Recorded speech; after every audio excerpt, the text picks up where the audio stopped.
No one knew where the ships came from. One moment, the sky above Earth was calm.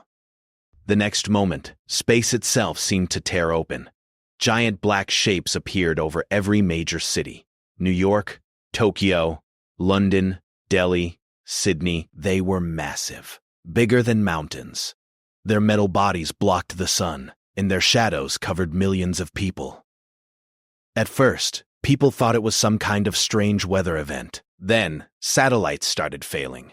One by one, they went silent. Television signals stopped. Internet connections disappeared. Airplanes lost communication with control towers. Panic spread fast. Within minutes, every world government tried to understand what was happening. Military radars locked onto the objects in the sky, but the readings made no sense. The ships were too advanced, too powerful. Then the message came. Every screen that still worked suddenly changed. Phones, laptops, public billboards, all showed the same symbol, a strange alien shape. Then a voice spoke. It was cold and emotionless. "We are the Varel Dominion. Your planet is now under our control. Do not resist. Submit peacefully, and your species will be preserved for labor." The message repeated in every human language. Around the world, fear turned into chaos. Some governments tried to respond. Fighter jets were launched. Missiles were fired, but before they even reached the alien ships, blue beams of light shot down from the sky. The jets exploded in seconds. Missile silos were destroyed before launch. Naval fleets lost power and drifted helplessly in the ocean. The alien fleet had studied Earth. They knew exactly where to strike. Within 1 hour, most of Earth's military power was gone. The Varel High Commander watched everything from the largest ship above the Atlantic Ocean. His tall body stood still as he studied the data flowing across his screens. "Primitive species," he said calmly. "Resistance capability minimal. Full submission expected within 72 hours.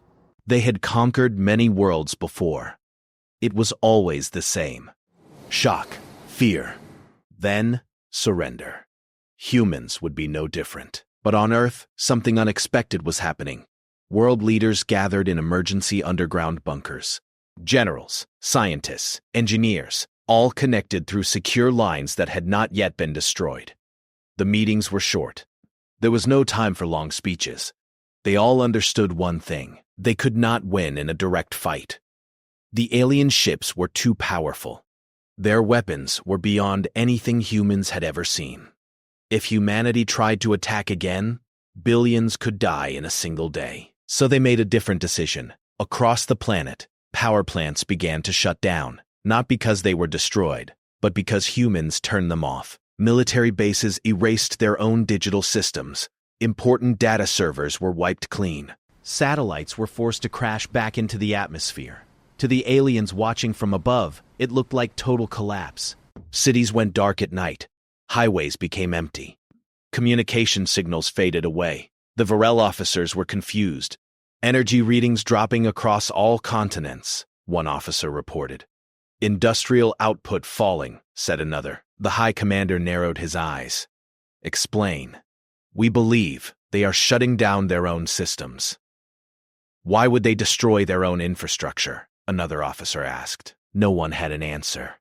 On the ground, humans moved quickly. Military equipment was hidden in underground tunnels. Supplies were transported out of cities. Small groups of soldiers and volunteers disappeared into forests, mountains, and deserts. This was not surrender. This was preparation. Families packed bags in silence.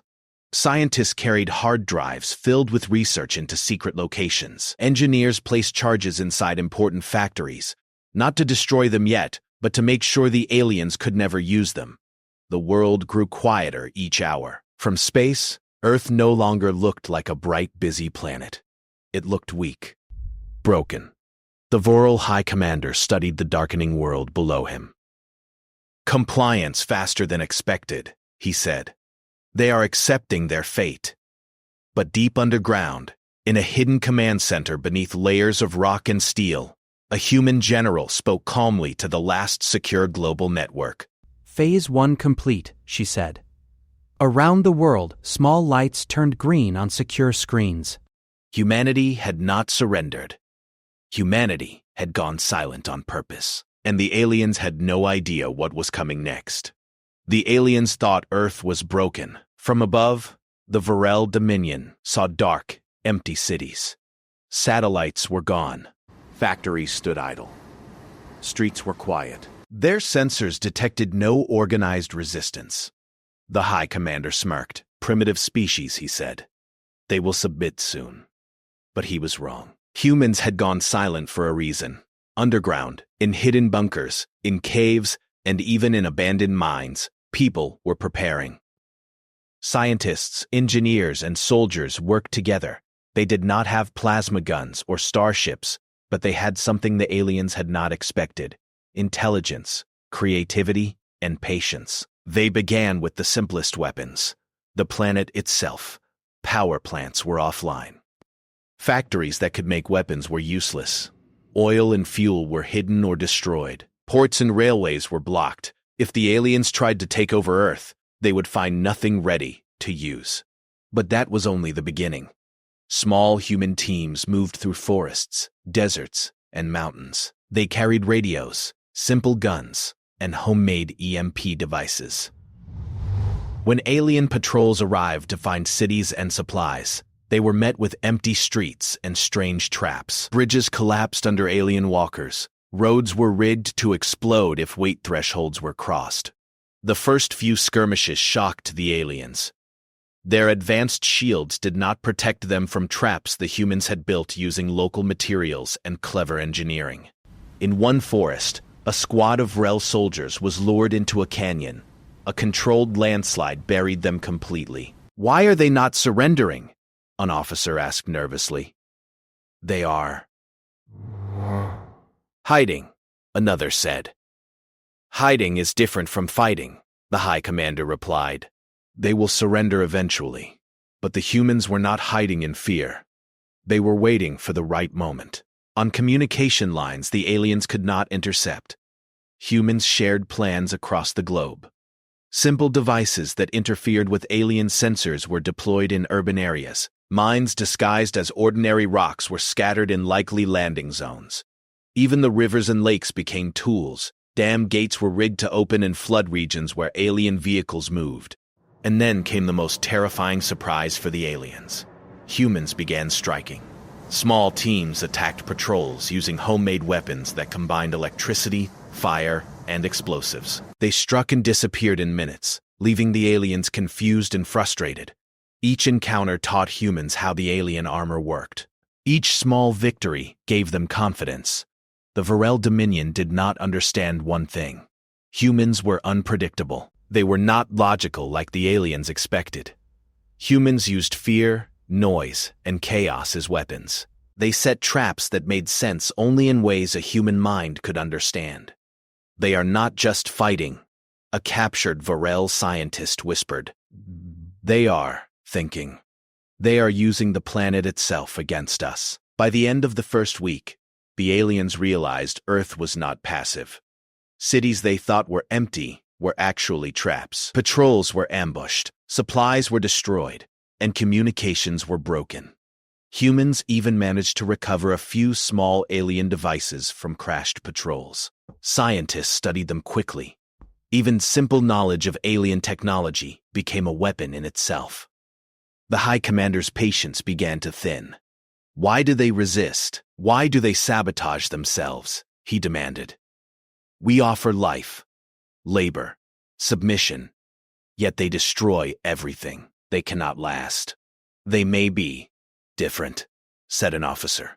"Perhaps their instincts are unusual." The commander did not like that word. Humans had not surrendered. They had not begged. They had not panicked. They had gone silent. And then they became hunters. Across the planet, a quiet confidence grew among humans. They were learning the aliens' patterns, exploiting weaknesses, and preparing for the next step. And deep underground, in hidden command centers, a human general smiled as she watched alien patrols fall into traps one by one. "Phase 2 begins tomorrow," she said. The silence of Earth was no longer a sign of defeat. It was a warning. The aliens had landed, expecting slaves. Instead, they had walked into a world of human cunning, patience, and fury, and the first real battle had yet to come. The aliens thought Earth would break. The Varel Dominion believed humans would surrender after a few strikes, after seeing cities empty and armies destroyed. But Earth had only begun to fight. Humans had learned quickly. They studied alien patrols, their weapons, and even their communication patterns. Every failure became a lesson. Every loss became a strategy. Small ambushes had become larger ones. EMP devices now disabled entire landing zones. Rivers were blocked by collapsible dams, creating floods that stopped alien vehicles. Mines and traps covered roads and bridges, making it nearly impossible for the aliens to move without risk. But the humans did not stop there. They started using the planet itself as a weapon. Forests were made into mazes of spikes and nets. Hills were rigged to collapse when alien walkers passed over them. Even the air was dangerous. Smoke from controlled fires carried compounds toxic to the aliens. Rivers and lakes were filled with chemicals that the humans had secretly prepared, which the aliens' biology could not tolerate. In cities, humans created decoy zones. Empty streets, false signs, and traps lured patrols into ambushes. Entire squads of aliens were destroyed before reinforcements could arrive. The High Commander watched from orbit and could not understand. "How can they fight like this?" he asked. "They should be weak, scattered, afraid, not afraid of death," an officer replied quietly. "They act with patience, with strategy. They do not flee. They do not beg. They adapt." The commander's eyes narrowed. Humans were unpredictable, and unpredictability was dangerous. Then came the first use of human technology against alien technology. Using parts from destroyed patrols, human scientists built devices to disrupt alien sensors and communication. Small drones carried EMP pulses that disabled alien shields. Underground tunnels allowed humans to strike and disappear before the aliens could react. The Varel Dominion tried to respond with force, but humans had prepared. In deserts, forests, and mountains, humans attacked in waves that seemed impossible for a species without spaceships or plasma cannons.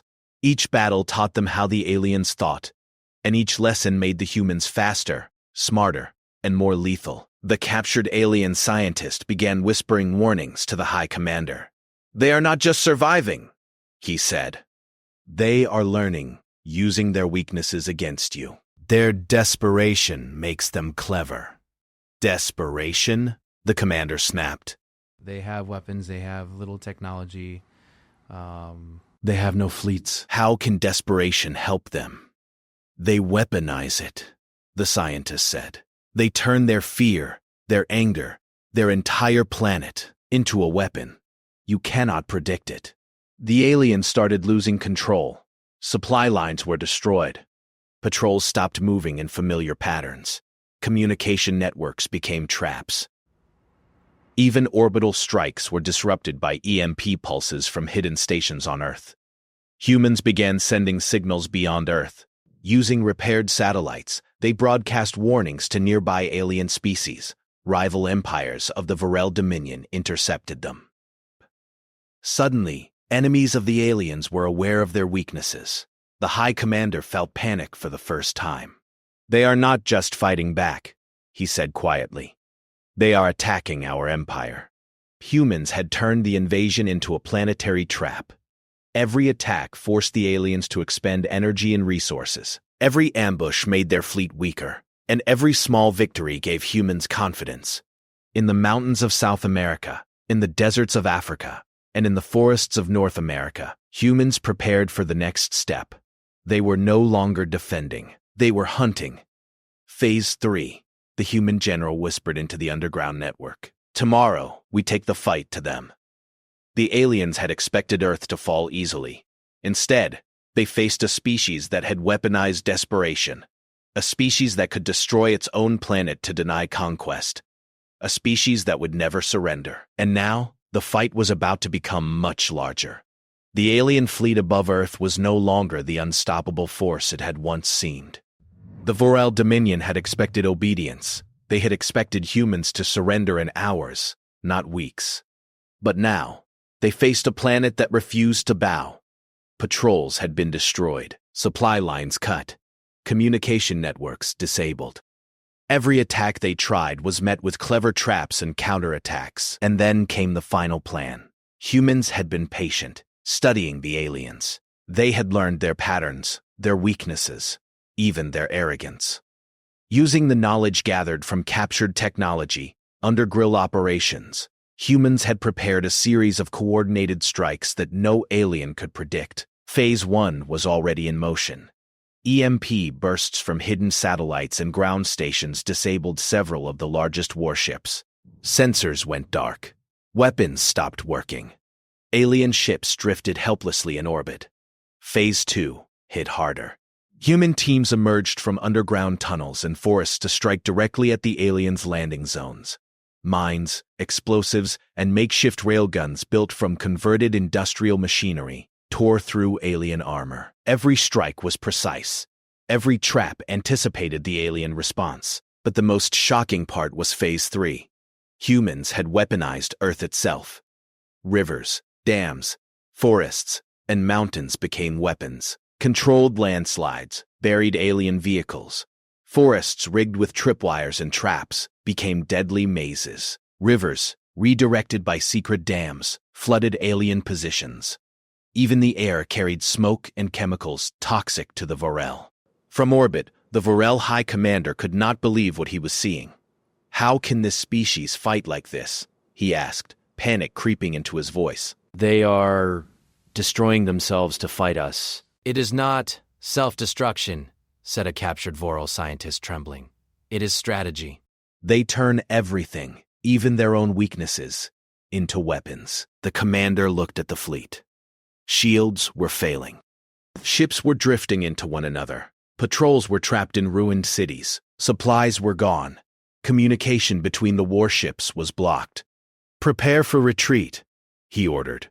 But retreat was not so simple. Human forces, small but relentless, continued to strike from unexpected directions. Using signals broadcasted across space, humans had also alerted rival alien species of the Vorel Dominion's weaknesses. Other empires began attacking the fleet from the outside. The Vorel were trapped between Earth and enemies they had never expected. On the ground, the humans did not celebrate. They moved carefully. Every city was secured, every trap checked, every survivor accounted for. Millions of people had lost their homes. Forests and rivers had been scarred. Cities lay in ruins. The cost had been high. Yet, despite the destruction, humanity had survived. And not just survived, they had won. The final strike came when humans used a converted planetary railgun, built from salvaged industrial machinery and powered by a secret energy grid deep underground, to destroy the Vorel flagship hovering above the Atlantic. The enormous ship, which had commanded the fleet and coordinated the invasion, was obliterated in a single, precise shot. From orbit, the remaining alien ships fled. The survivors sent a single message back to their empire. "Do not invade Earth. They will burn their own world before they kneel. And then they will follow you home." Humanity had faced annihilation and turned the odds completely. They had used intelligence, courage, creativity, and sheer determination to overcome a far superior force. Years later, Earth was still scarred. Cities were being rebuilt. Ecosystems were recovering. Families mourned the lost. But a new sense of unity had taken hold. Nations worked together to rebuild and to prepare for any future threat. Scientists studied the remnants of alien technology. Engineers designed new defenses. Militaries trained under a single planetary doctrine. And the humans who had once faced the impossible now looked to the stars. Not with fear, but with warning. The final message humanity sent into space, from the new orbital station built from alien salvage, was simple. Earth is not a world to conquer. It is a species to respect. Threaten us again, and you will not survive. The Vorel had underestimated one thing: humans. A species small in numbers, fragile in body, and yet unstoppable in spirit. A species that would rather fight to the last breath than live as slaves, and the stars would never forget it.